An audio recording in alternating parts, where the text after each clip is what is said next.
This video is going to be a bit different. I'm going to do some woodworking, specifically making a cutting board. To tie it to photography, I want to try to recreate an image I took in the winter using ICM. When I was working on those images, I really wanted to try to create that into a cutting board. I've pushed that off until now. I enjoy the thought of woodworking, but wouldn't say I'm good at it. I've tried a few things over the years, but I really enjoy making the cutting boards.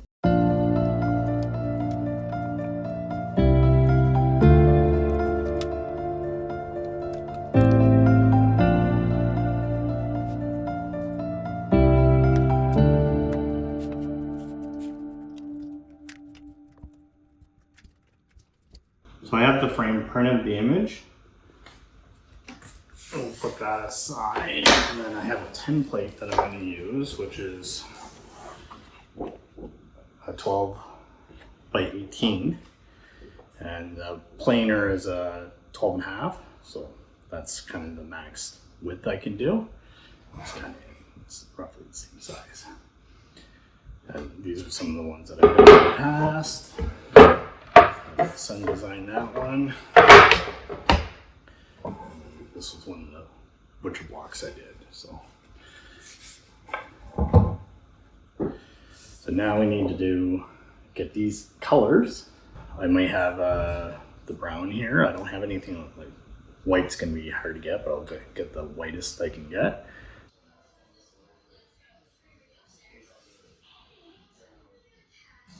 So I'm going to head to the store and see if I can pick up some wood that's going to kind of match that. It's a specialty wood store. It comes already. This stuff's not cheap, but... Well, finally I'll have to Halifax Specialty Hardwoods.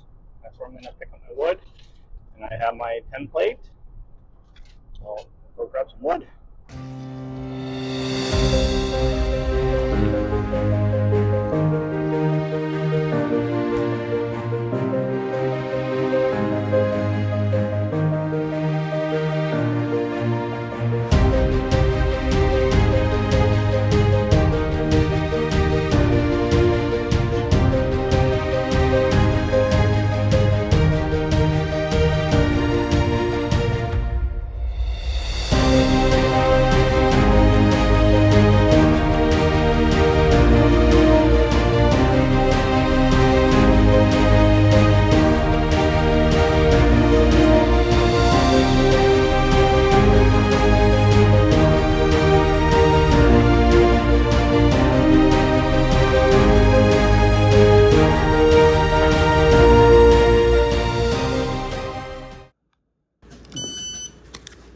So I definitely went overboard with the amount of wood, but again, I'm going to use it anyway. But for the project, that was definitely more. But the wenge is definitely the most expensive. Again, this piece is like $60, just this guy. So I did add a roasted maple, which kind of goes in between the wenge and some of the other darkers. So obviously in that print, it's more of a bluey white almost. I'm going to use the curly maple, which doesn't really meet that. I left the print at the store, so I'm going to have to use my phone to kind of match up the sizing, but I'm going to do probably a face grain instead of an edge grain. All the pieces I bought are pretty much the exact same thickness, so it'll be super easy. Yeah, we'll go get my table saw set up and start making some cuts. Just a quick disclaimer, I am not a professional woodworker by any stretch of the imagination, so if I do anything wrong, you can always correct me, but there's probably better ways to do this.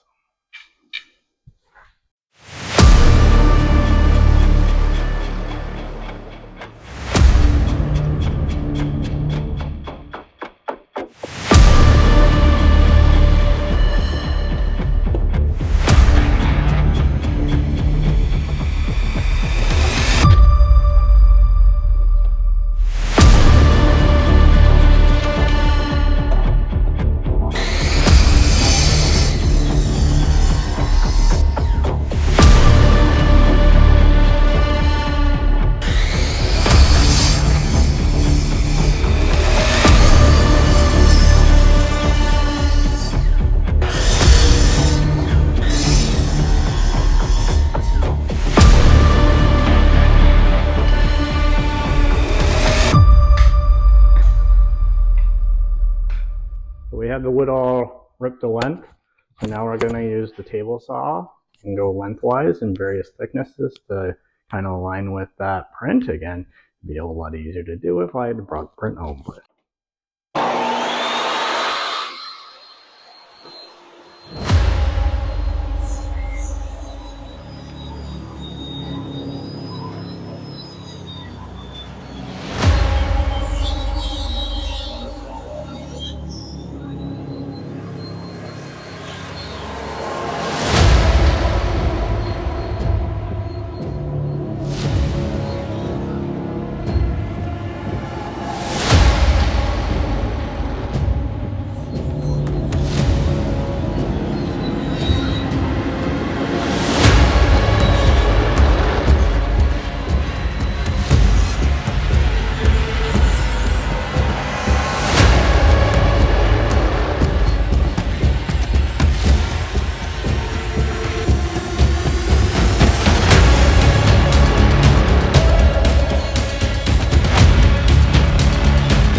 So I have all the pieces kind of cut in various sizes. I did get the print to kind of get a better idea of the sizing. And then we'll put them all in order, kind of the best we can do. Obviously in the photo, they taper. We're not dealing with taper in here. Put it all together, and then we'll glue it. So right now, we're at about 20 inches with what we got, and I cut only half of the wood.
So again, I'm not dealing with the wedging here.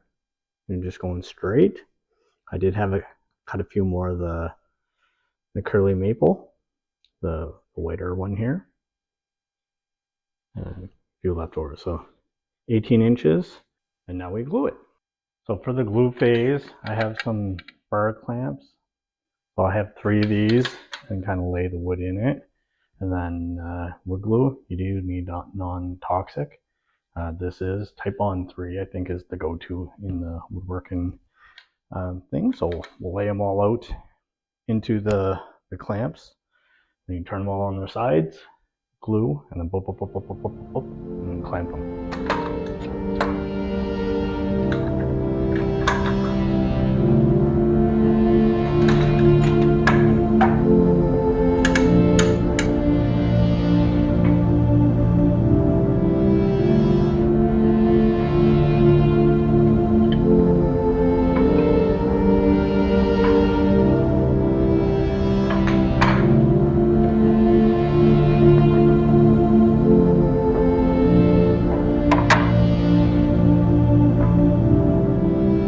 I did put cardboard down to catch any of the glue. Now we don't need any on this first one. And then I'm going to lay each piece out.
I'm not going to do it because I don't have long enough pieces of wood, but if you want it completely guaranteed to be flat, you take wood and then clamp it on either side across so it's squished together, and then clamp from top to bottom again, and then put the tape so that the glue doesn't stick to it. But again, I don't have long enough pieces right now. Here's our board. In the shed, we'll give it a day. Probably work on it tomorrow.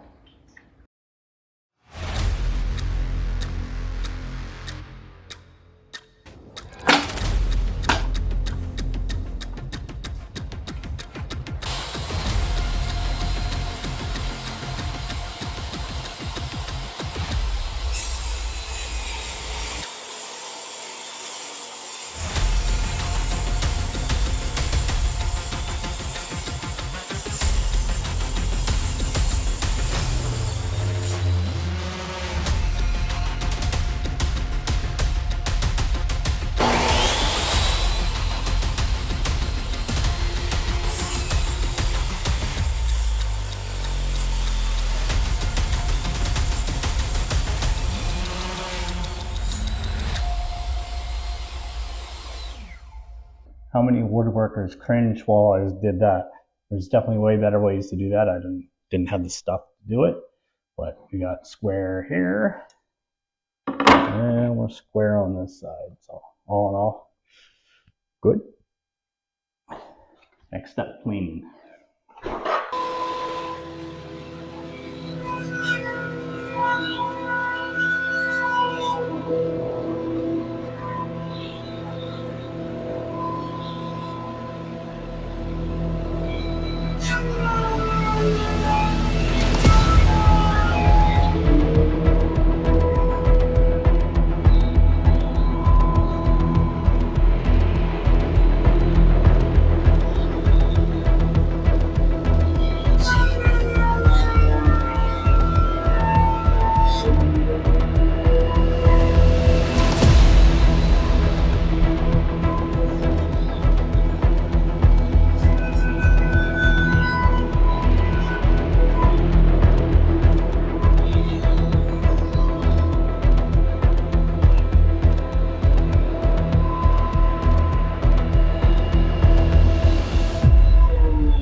Nice and smooth.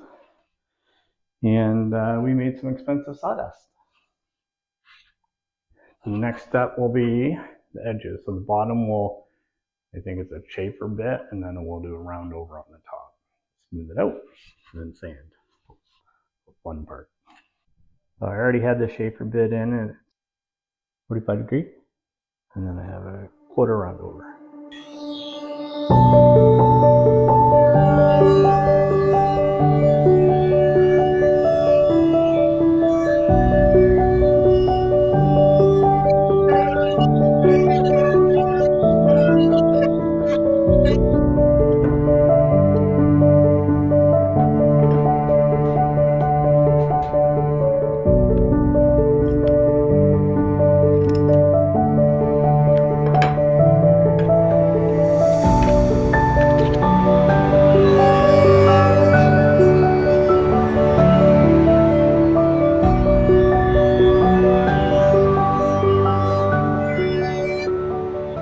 Set in a little too low, so I have a little edge, but I'll be able to deal with that with sanding.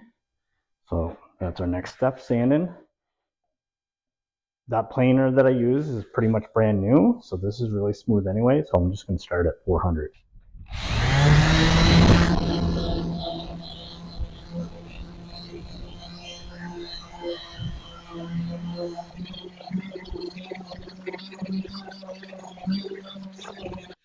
Nice and smooth. So there were a couple areas where I did, well, first off I was using 220, not 400, and a couple areas where I went down to 120 for the kind of like some burns on the edge from the blade to kind of get rid of that. So, but now is the really fun section. So this is where we make the top. I'm going to use Watco butcher block oil and conditioner because I can get it at the store. There's a bunch of different things you can use. There's a bunch of different ways you can do it, and you can make your own. But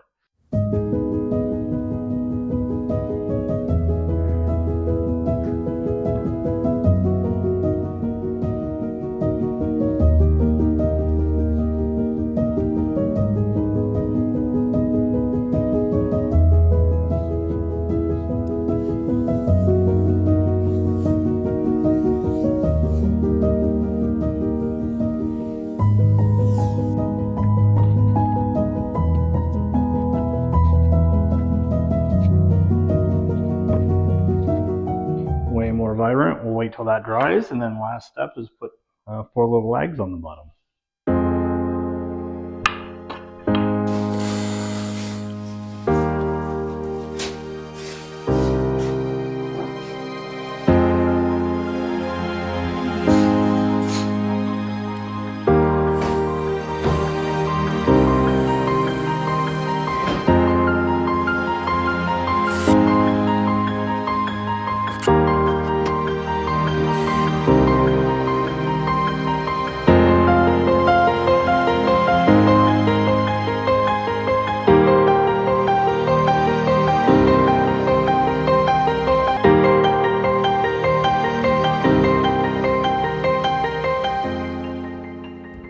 For the finished cutting board, feet on the bottom. The question is, does it match the photo that I was using as an example? Out of 10. So minus the tapering aspect, it's pretty close. Maybe this wasn't the world's best image to use for a straight cutting board example, but you know, it was fun to do and turns a picture into something neat. Well, that was a fun one to make, and if you stuck through it, thanks for watching, and we'll see you in the next one. Cheers.